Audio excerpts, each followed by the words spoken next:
ഓം നമോ നാരായണായ. നാളെ പാപമോചിനി ഏകാദശിയാണ്.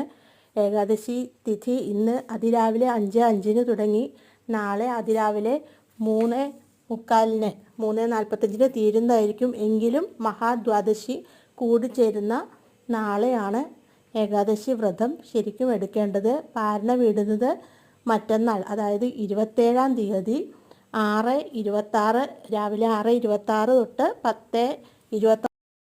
10:29 വരെയാണ്. പൂർണ്ണ ഉപവാസം എടുക്കാൻ സാധിക്കുന്നവർ അതെടുക്കാം. ആരോഗ്യസ്ഥിതിക്കനുസരിച്ച് അല്ലെങ്കിൽ ധാന്യങ്ങൾ ഒഴിവാക്കി, പ്രത്യേകിച്ചും അരിഭക്ഷണം ഒഴിവാക്കി പഴങ്ങളോ പാലോ കഴിച്ച് ഉപവാസം എടുക്കാം. മറ്റന്നാളാണ് 27-ാം തീയതിയാണ് പാരണ വീടുന്നത്. കഴിയുന്നത്ര ഭഗവാന്റെ നാമങ്ങൾ ഉരുവിടുക. ഓം നമോ നാരായണായ, ഓം നമോ ഭഗവതേ വാസുദേവായ, വിഷ്ണു ഗായത്രി എന്നിവ ജപിക്കുക.